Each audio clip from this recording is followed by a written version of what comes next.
Palakkad Walayar toll പ്ലാസയിൽ കഞ്ചാവ് വേട്ട 7.5 kilogram കഞ്ചാവുമായി ഇതര സംസ്ഥാന തൊഴിലാളികൾ പിടിയിലായി.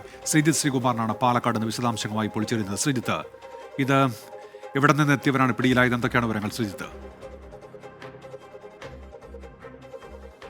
മുർഷിദാബാദ് സ്വദേശികളായ രണ്ടുപേർ, മിട്ടു അതുപോലെ തന്നെ ജമാൽ അക്തർ എന്നാണ് മനസ്സിലാക്കുന്നത്. സ്വാഭാവികമായി അവരെ ഇപ്പോൾ എക്സൈസ് ചോദ്യം ചെയ്തു വരികയാണ്.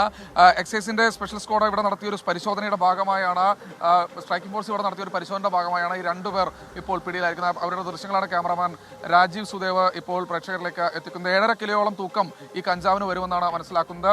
ഈ ടോൾ പ്ലാസയിൽ വന്ന് വാഹനം ഇറങ്ങി അതിനുശേഷം നടന്നു പോവുകയായിരുന്നു എന്നാണ് പറയുന്നത്. ഇവർ രണ്ടുപേരും ആലുവയിലെ ഇതര സംസ്ഥാന തൊഴിലാളികളുടെ ക്യാമ്പിൽ ഇത് കച്ചവടം ചെയ്യാനാണ് കൊണ്ടുവന്നതെന്ന് മനസ്സിലാക്കുന്നു. ഇത് കൂടാതെ മറ്റ് ചില പുറത്തും സമാനമായ രീതിയിലുള്ള കച്ചവടം നടത്തുമെന്നാണ് മനസ്സിലാക്കുന്നത്. നമുക്ക് ഉദ്യോഗസ്ഥരുടെ പ്രതികരണം കൂടി നമുക്ക് ഈ ഒരു ഘട്ടത്തിൽ തേടേണ്ടതുണ്ട്. സംസാരിക്കുകയാണ്. നമ്മളെ വിളിച്ചിട്ട് പോകാനുള്ള സാധ്യതയാണെന്നാണ് പറയുന്നത്.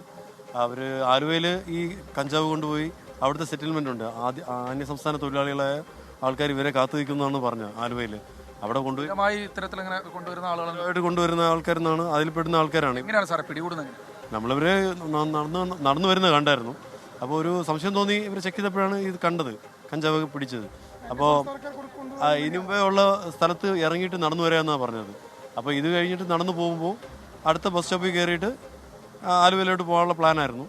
അപ്പോൾ നമ്മൾക്ക് സംശയം തോന്നി പിടിച്ചപ്പോഴാണ് ഇത്. ഒരു ചെറിയൊരു സംഭവം അല്ല, കാരണം ഇത് സ്ഥിരമായി ഇങ്ങനെ നടക്കുക തന്നെയല്ലേ? ഇതുപോലെ സ്ഥിരമായിട്ട് നടക്കുന്നുണ്ട്.